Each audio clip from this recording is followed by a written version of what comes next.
Okay, welcome. I hope you're all well as we begin our journey together again. A miracle is being in the present moment fully. I think that's a miracle. Being in, residing in pure awareness.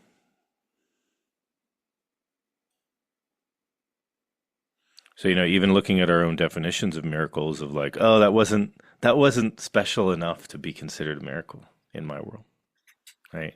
Like, like only half the wound healed, not the entire wound, so that's not considered a miracle in my book. Where is the book that we use to define a miracle? Because even from a biological perspective, I would say what's happening in your body right now is 1 million miracles happening simultaneously in your body for you to be able to breathe. 1 million miraculous electron exchanges that are occurring in perfect unison to allow you to sit there and pay attention. Right, that's a miracle. That's a miracle. That would be that when you see it at the microscopic level and you're thinking to yourself, that's how cells work. My goodness, that's a miracle. And the fact that it's all working together to simultaneously, synchronistically make you be able to walk to where you want to go to. Now I'm gonna go get a drink from the fridge. And your myosin and your actin molecules in your muscles all of a sudden start to contract, and you're not like jittery trying to get there. And then, we see what happens when it's not going right. People fall, and that these miracles are, when we shift sort of like from noticing our room and our surroundings to the space, it's a shift of perception. And so we're looking for these.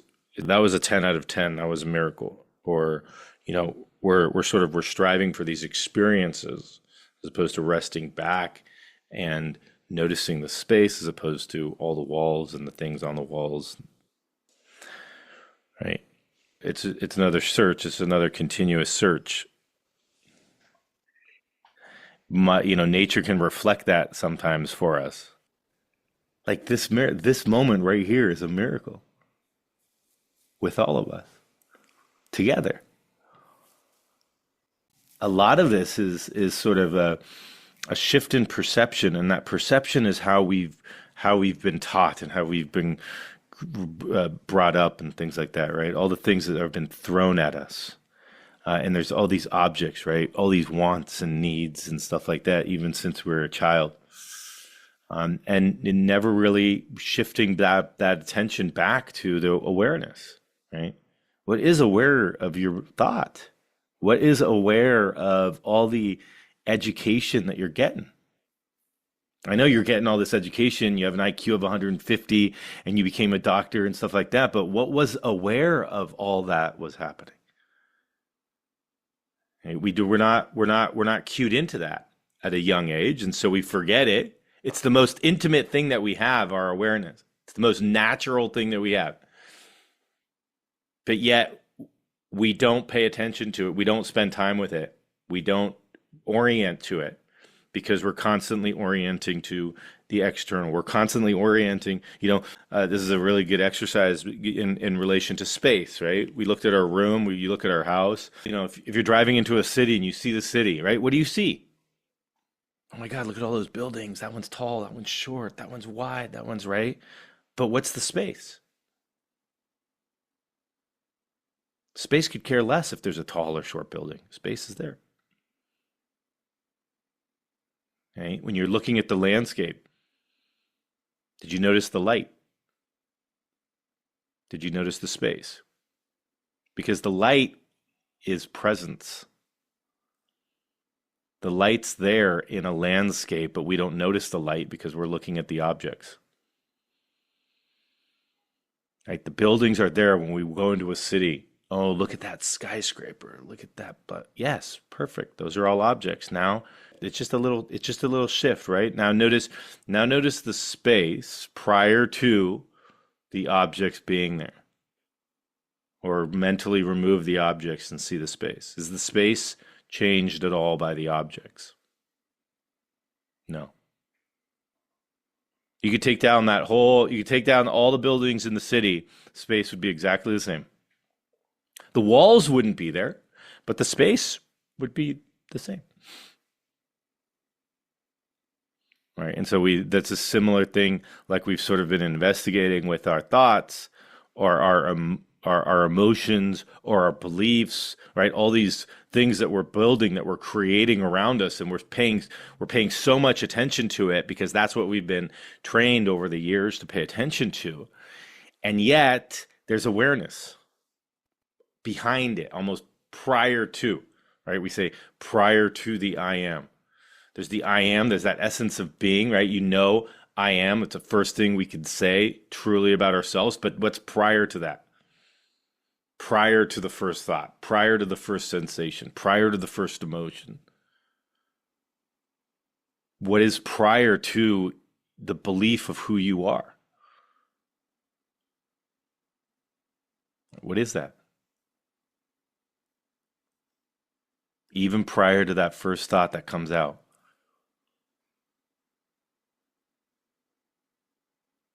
Right? And that would be analogous to the space, reorienting to the space, reorienting to the space in the room as opposed to the walls or the things that are hanging on the wall, reorienting to the space of a city, the space of nature. Right? You go out and you see the trees and the animals and stuff like that. What's holding it all? What's the space? What about the light? Right? The light is a good analogy as well. Right? The ocean and not the waves. The light. Right? Go out into even now, right? Look into your own room and see, right? You can see the wall, you can see the hangings on the wall, or the space right in front of you. Pay attention to the space. Pay attention to the light in the space that is allowing you to actually see the wall on the other side. And that's just a shift. It's sort of like it's a shift of perception. And oftentimes for ourselves, right, the way that we've sort of described it, even when you're looking at the wall, what are you doing with your attention? You're sort of softening it and you're bringing it into the space. You're like, well, what do I pay attention to? Right? No, there's nothing to pay attention to. There's nothing to link onto. Exactly.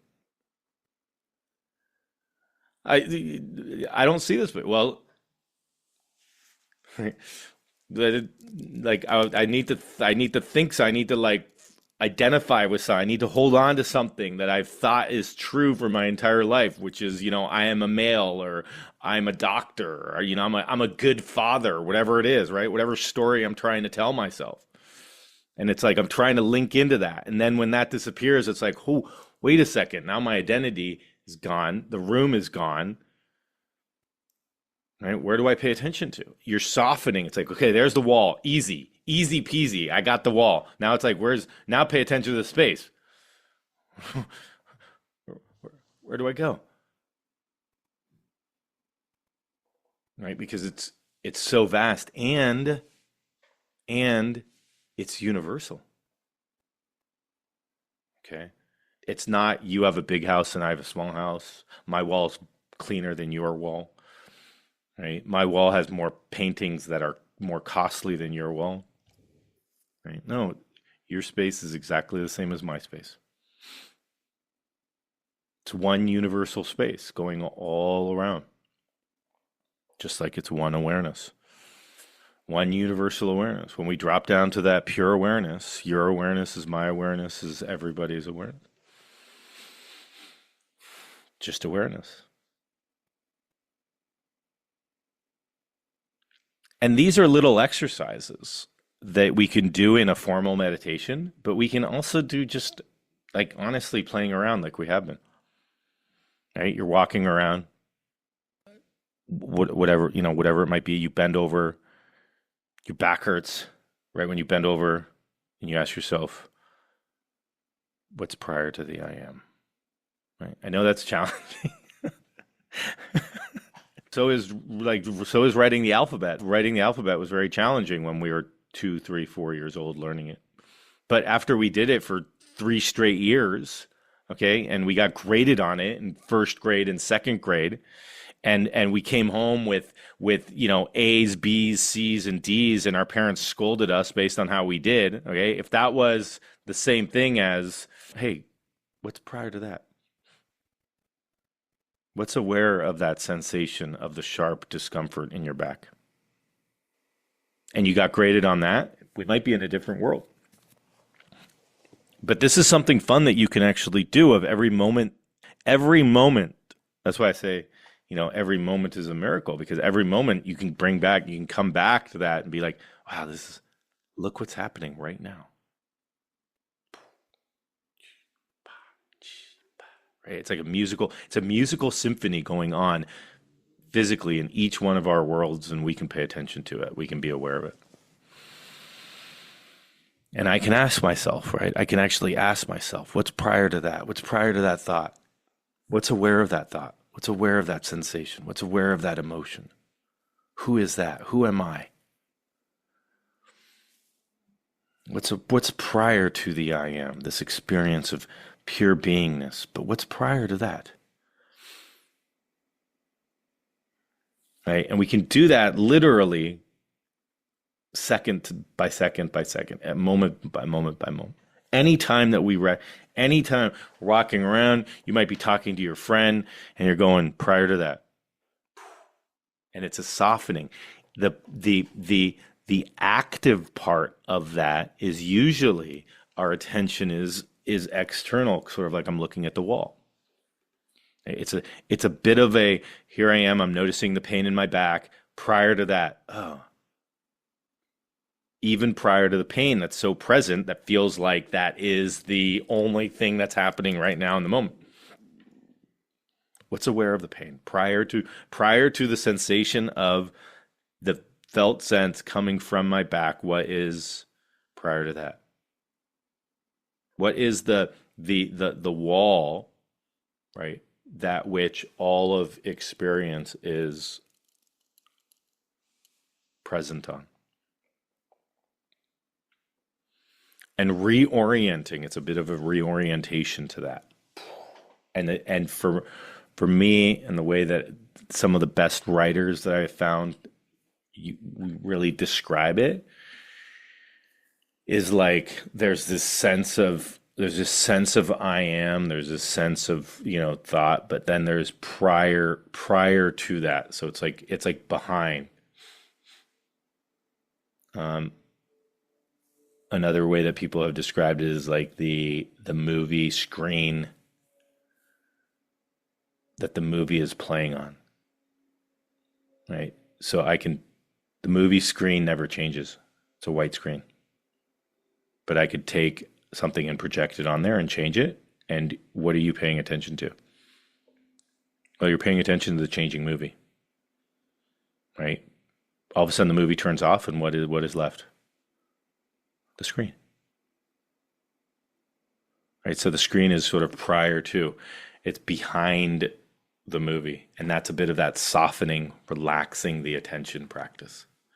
And this is something that we can do even when we're going out into the world. We just sort of soften our attention, bring our attention back, soften the attention, come back. Oh,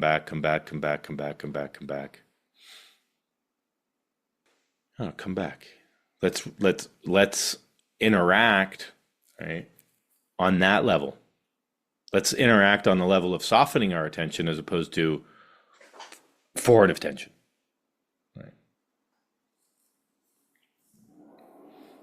Which is, I think, a really good way of sort of interacting with the world too. And then noticing what happens, right? And seeing and noticing the miracles. Right? So, right, paying attention more to the screen than the movie, paying attention more to the space than the objects in the space, paying attention to the light, paying attention to pure awareness. and shifting our perception from the clouds to the sky, from the waves to the water, to the ocean and the water, right? And these are all just analogies of ways attention and awareness are seemingly separated, but they're not, right? Because the wave is not separate from the ocean. Okay. Right. So seemingly, that's why I say seemingly, but they're not. It's emanating from, and so it's all one substance in essence. But it's just a matter of sort of an energetic shift of going to the source, right? When people talk about source consciousness or cosmic consciousness or source energy, this to me is also divinity, God, whatever you want to call it. Is you're coming from that. It's like you are the light bulb as opposed to being the beam of light on the wall. Like, you are the source. The light bulb is the source creating the beam of light. I can shine the beam of light outside, and if it's a completely dark room, I can direct that beam, but there's a light bulb that is generating that beam. And so it'd be like asking the light bulb to know itself.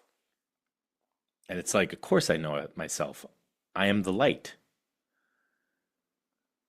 Right? And that's like asking ourselves to know ourselves, but we don't. We don't go back to the source. We don't go back to the light bulb. We identify with the beam.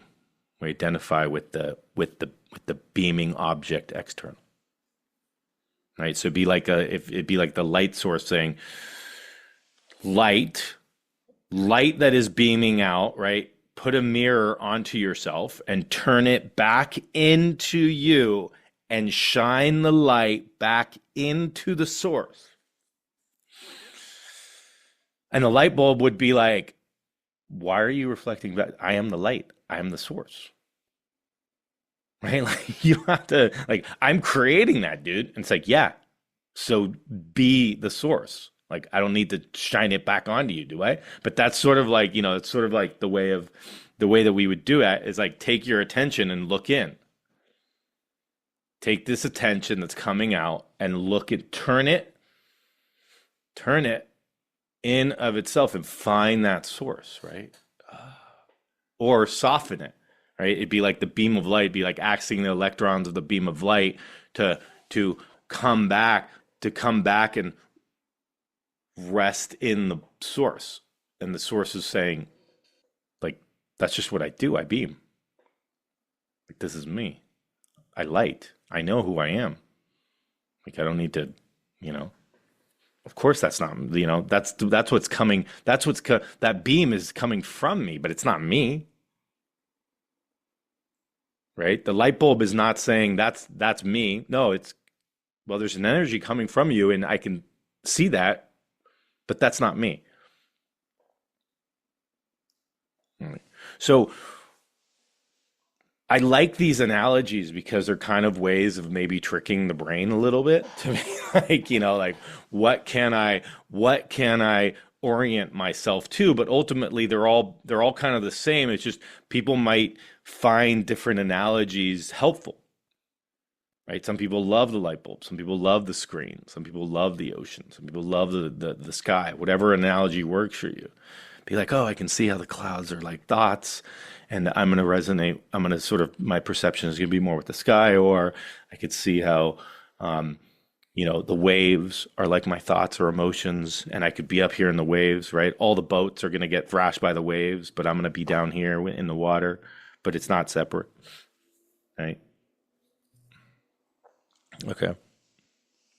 So softening the attention can be a very, very powerful practice.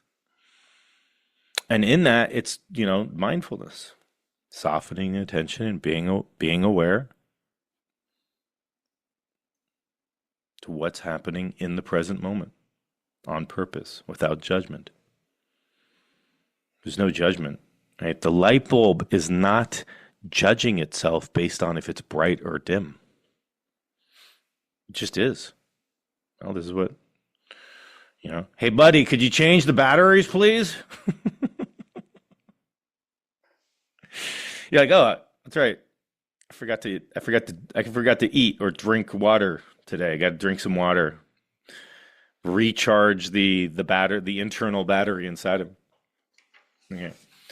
So let's soften our attention. Let's soften our attention. Whatever works for you in terms of this practice, right? Let's just soften our attention. Even don't even pay attention to me. Throw me in the garbage. Bad. Right. Soften your attention. Soften your attention as much as you can. A dim switch, right? A dim switch on your attention.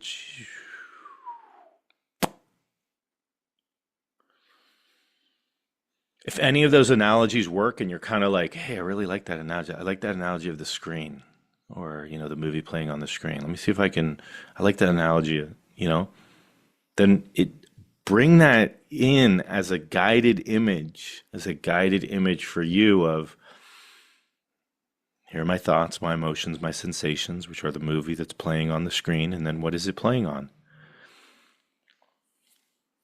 Right? What's aware of it? Oh, awareness, right? Just like the screen.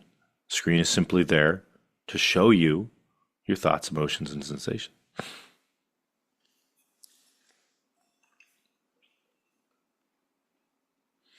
So let's soften. Soften, soften.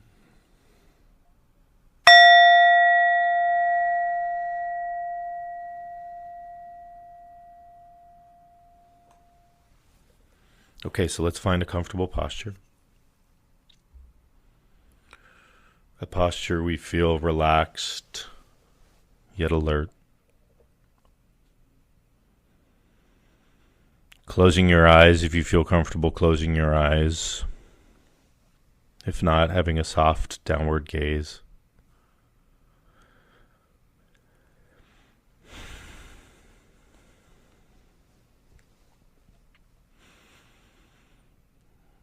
And taking 2 or 3 deep breaths.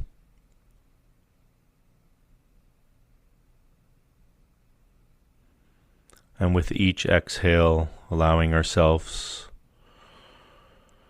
to be in the present moment. Any stress or tension that we may have, seeing if we can release it with the exhale.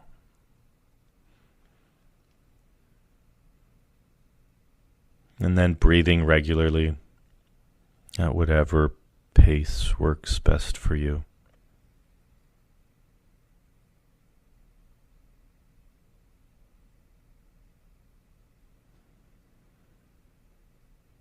And bringing your attention on purpose, without judgment, to your anchor, your resource. Something you feel like you can direct your attention to. It might be a word, a thought, a prayer, a phrase, a sound. It might be an emotion. Might be the felt sense of your feet on the floor, or your hands in your lap. Might be the felt sense of your breath as you're breathing in and out.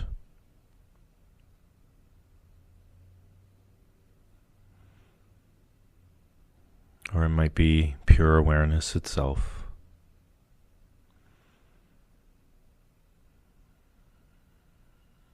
Whatever it is that is an anchor for you, a resource, a place that you feel you can direct your attention to that feels safer.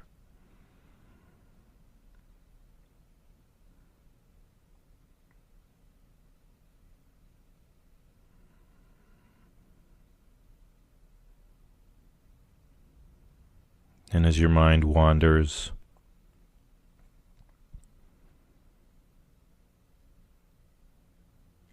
simply recognizing that your mind has wandered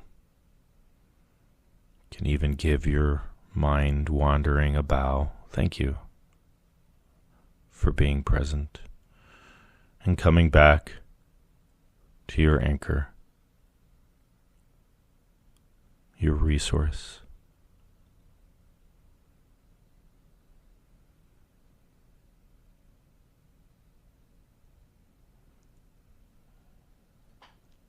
And just this practice is the ultimate practice of mindfulness. Paying attention on purpose to the present moment without judgment.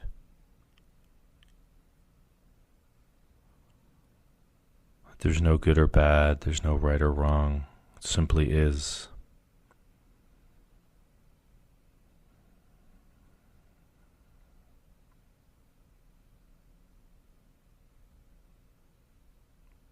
That this moment is unfolding just perfectly, miraculously, as it is right now.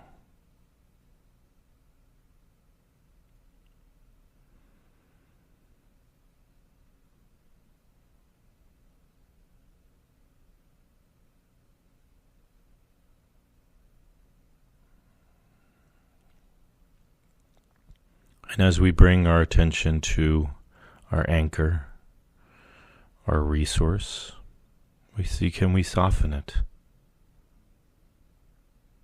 Can we soften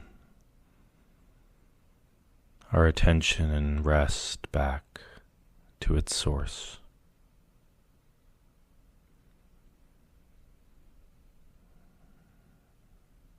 Just like a beam of light would rest in its source, in the light bulb.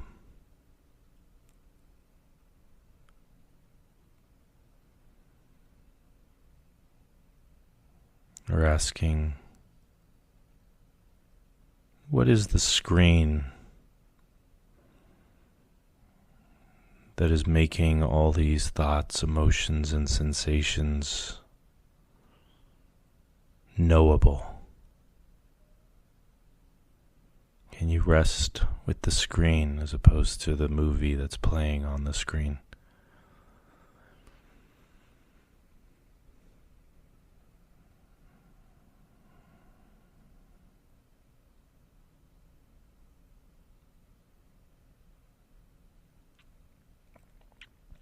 Or if you're looking out in your environment, or you're softening your attention and you're resting your attention not on a object but on space.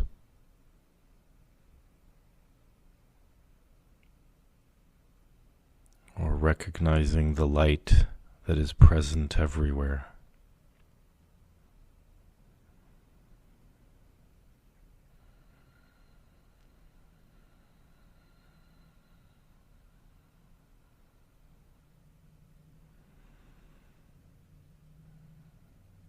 You can soften your attention, and if you're floating in the ocean, you drop down from the waves to the depths of the ocean.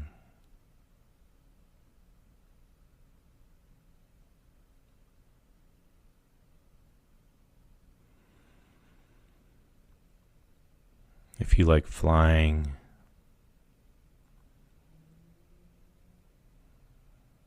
recognizing the clouds in the sky and orienting yourself to the sky itself that's holding the clouds and all the different weather patterns that exist.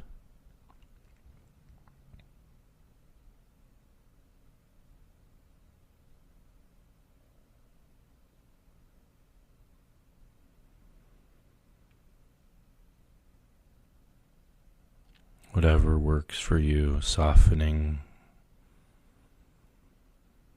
your attention, allowing it to rest back in its source.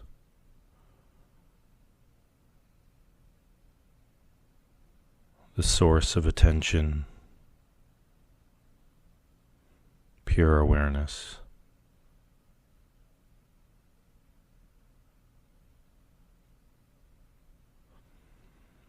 and rest in that.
Resting in that,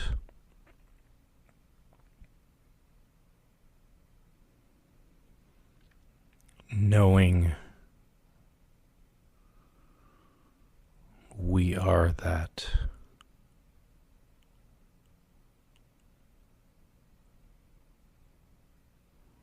There's no difference.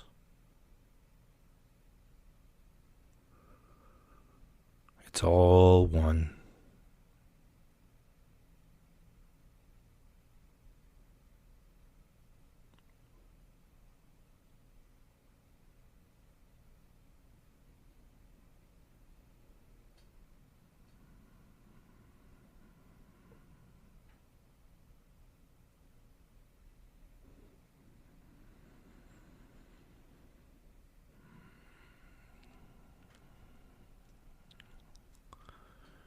And as we bring this meditation to a close,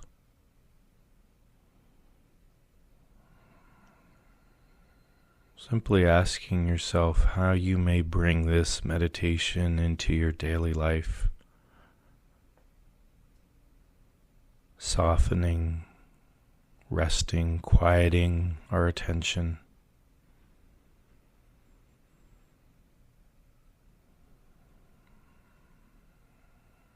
Can we rest more in awareness, consciously, knowingly?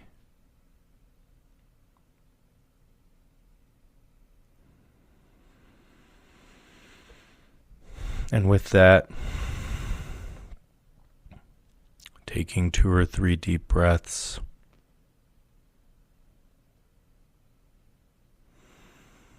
opening your eyes if your eyes were closed,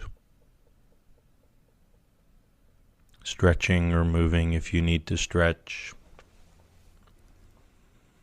taking a moment to reflect on your practice.